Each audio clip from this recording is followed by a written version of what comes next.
আউযুবিল্লাহি মিনাশ শাইতানির রাজিম। বিসমিল্লাহির রহমানির রহিম। উপস্থিত করপাটি আদর্শ ইসলামী মিশন মহিলা মাদ্রাসা কর্তৃক আয়োজিত আজকের এই তাফসিরুল কোরআন মাহফিলের সম্মানিত প্রধান ওয়াজিন, বাংলাদেশের যুব সমাজের অহংকার, বিশিষ্ট ইসলামী স্কলার, আমাদের সকলের প্রিয় আন্তর্জাতিক খ্যাতি সম্পূর্ণ মুফাসসিরে কোরআন জনাব হযরত মাওলানা জহিরুল ইসলাম আল জাবিরি ভাই, মঞ্চে উপস্থিত আছেন আমাদের পার্শ্ববর্তী ইউনিয়নের কৃতি সন্তান আমার অত্যন্ত প্রিয় জনাব ইসরাফিল হাজারি ভাই, উপস্থিত আমাদের সম্মানিত আবু তাহের মাওলানা সাহেব সহ সম্মানিত মুরব্বিয়ান ইকরাম, যুবক ভাইয়েরা, পর্দার আড়ালে মা এবং বোনেরা, আসসালামু আলাইকুম ওয়া রাহমাতুল্লাহ।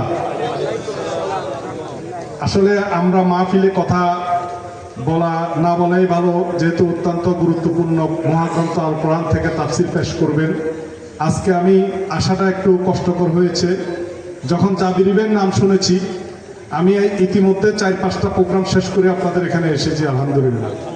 আমি জাবিরি ভাইয়ের সাথে আমাদের স্মৃতি হলো আপনাদের এই মাঠে, আরো বিশাল মাঠ ছিল এখানে, 2013 সালের শহীদ আব্দুল কাদের মোল্লা ভাইয়ের ফাঁসির যে রায় ঘোষণা করা হয়েছিল, সেই দিন এই ময়দানে তাফসিরুল কোরআন মাহফিল ছিল 2 দিন ব্যাপী। তখন আমি রানিং চেয়ারম্যান ছিলাম, আপনাদের মনে আছে তো?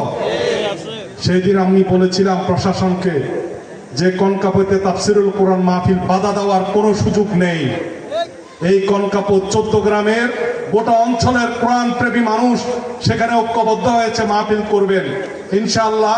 সেই মাহফিল আমরা বাস্তবায়ন করেছি এবং এই মাহফিলে জাবিরি ভাইকে ওই সময় আনাটা অনেক কঠিন ছিল। উনি অনেক সাহসী ইসলামিক স্কলার, এই সময়ের বাংলাদেশের উদীয়মান তরুণদের সবচেয়ে প্রিয় আলোচক উনি।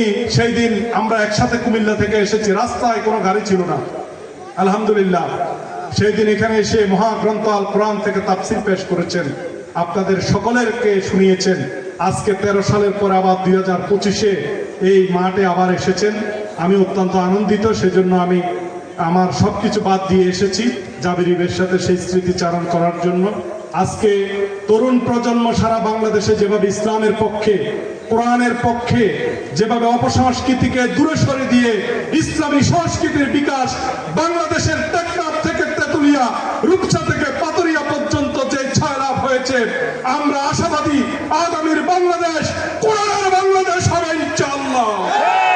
আগামীর চট্টগ্রাম ডাক্তার সৈয়দ আব্দুল্লাহ মোহাম্মদ তার ভাইয়ের এক আদর্শিক চট্টগ্রাম হবে।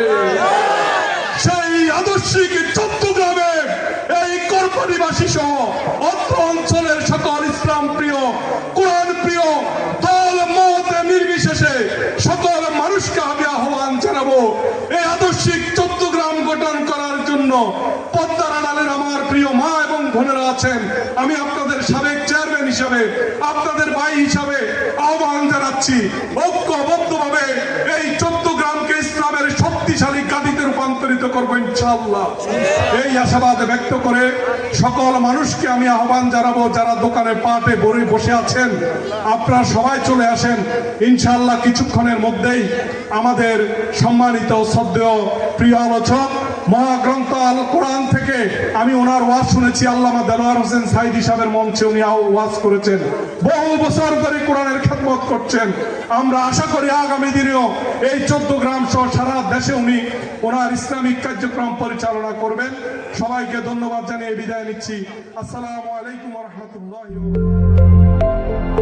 যেখানে শুরু হয় সত্যের যাত্রা, খবর 14 গ্রাম, সাথেই থাকুন।